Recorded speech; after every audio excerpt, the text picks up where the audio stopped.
Hello, नमस्कार. मी दीपाली. तुम्हा सगळ्यांचं आपल्या मिनी ब्लॉगमध्ये अगदी मनापासून स्वागत आहे. तर माझी मोठी बहीण माहेरी येण्यासाठी राहिली होती, तर ती पण आज रात्री आली आणि सक्षूदादा आला यामुळे हृदा तर खूप जास्त खुश होता, कारण सक्षूदादा त्याचा खूप जास्त फेवरेट आहे. हा आहे आमचा श्री आणि हा खूप जास्त खोडकर आहे आणि हृदाचं त्याचं तर अजिबात पटत नाही.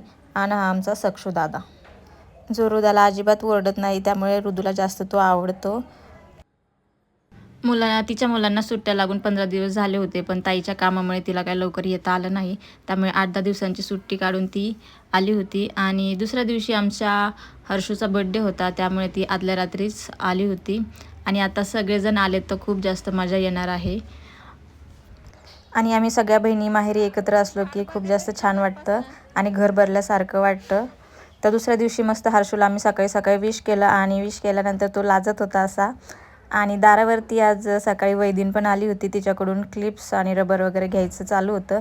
आणि तसं पण आम्ही शॉपिंग करण्यासाठी तुळशीबागेतच जाणार आहोत. जायच्या वेळेस आम्ही सगळ्याजणी एकत्र आलो माहेरी की एकदा का होईना तुळशीबागेत जाऊनच येतो, त्याशिवाय काय माहेरी आल्यासारखंच वाटत नाही. आणि दुपारच्या वेळेला मस्त बिर्याणी करायला घेतलं होतं, कारण संध्याकाळी सगळेजण येणार होते सोनाच्या घरचे वगैरे.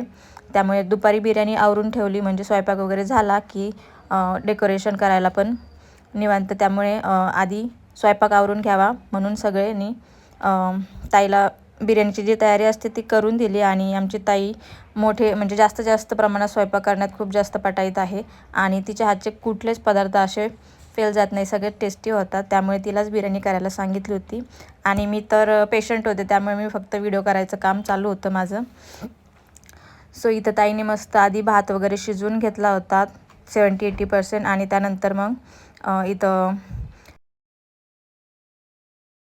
आणि मस्तपैकी इथं बिर्याणी रेडी पण झाली होती. आणि 6 वाजेपर्यंत सगळं बिर्याणीचं बनवायचं सगळं आवरून झालं होतं. त्यानंतर मग डेकोरेशन करायला घेतलं आणि आमचा बर्थडे बॉय खूप जास्त एक्साइटेड होता केक कापण्यासाठी.